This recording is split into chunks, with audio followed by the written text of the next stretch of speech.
After the discovery of gold in California, people flocked to San Francisco in hopes to get rich. With all these new mouths to feed, local farmers began to struggle, leading to widespread food shortages. Chicken eggs were particularly scarce, costing up to $1 a piece, the equivalent of $30 today. The scramble for these protein-packed breakfast blobs drew entrepreneurs to an unlikely source, some very rocky islands 26 miles off the coast of California, known as the Farallon Islands. These islands were dangerous, covered in jagged rocks, steep cliff faces, and almost completely inhospitable to humans. However, they did have one feature that the ravenous San Franciscans did quite like: a lot of eggs.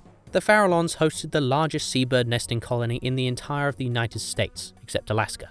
Each spring, hundreds of thousands of birds blanket the islands with eggs of all colours, shapes and sizes, and apparently they didn't taste that bad.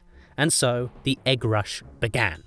In 1849, give or take, a pharmacist named Dr. Robinson hatched a plan to profit off the egg shortage. He and his brother hired a boat and sailed to the Farallon Islands to gather up as many eggs as possible. Despite losing half their haul on the rough ride back to San Francisco, the pair pocketed $3,000 from the sale of the remaining eggs. Word of their success travelled fast, and almost overnight the islands were crawling with eggers. These people risked their lives to collect eggs by the thousands, climbing over sharp rocks, scaling sheer cliff faces, and fending off hordes of aggressive seagulls. The most desirable eggs were those of the common murre, a seabird with a sharp beak and black and white feathers. The eggs had thick, pear-shaped shells with speckled markings that ranged in colour from grey to turquoise. Most importantly, the murre eggs were just as edible as chicken eggs, but double the size. This egg plundering became so lucrative that during the months between May and July, the islands erupted into an annual engagement known as the Egg Wars. Brawls broke out constantly between rival gangs, ranging in brutality from threats and shell throwing to stabbings and shootouts. Sometimes rival gangs would battle for weeks at a time, resulting in frequent egg droughts across California. Many times, soldiers or police were sent out to calm things down, but every time they'd leave, the gangs would come back almost immediately.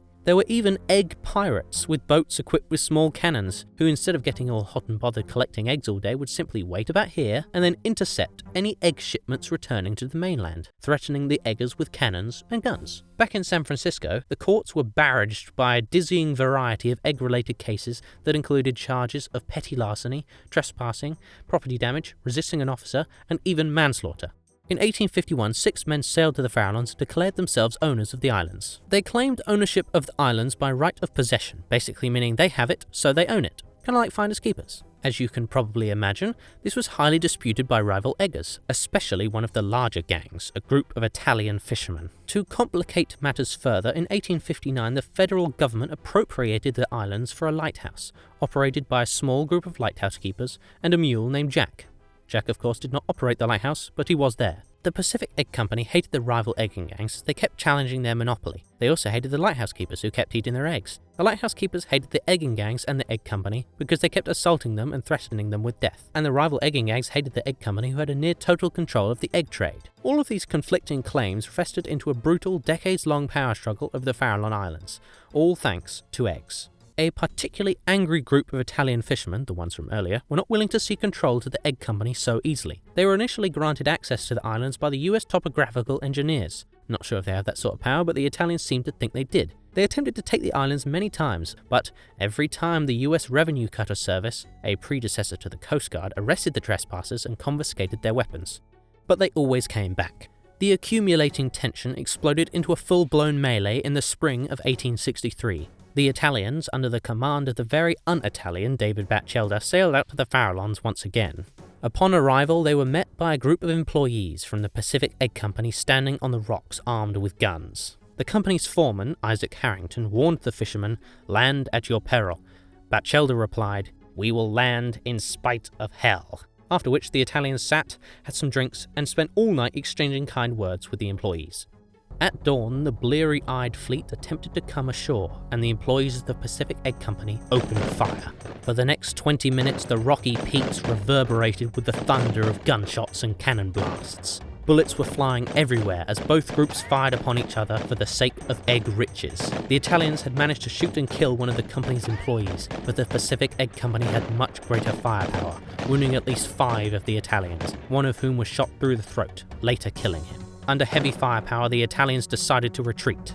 This gruesome battle made it all the way to Washington and booted the government into action. Now, one would think that they would simply ban egging altogether. Instead, They granted the Pacific Egg Company a complete monopoly over the egg trade. Thus, the egg plundering continued for decades, further decimating the once thriving seabird colony.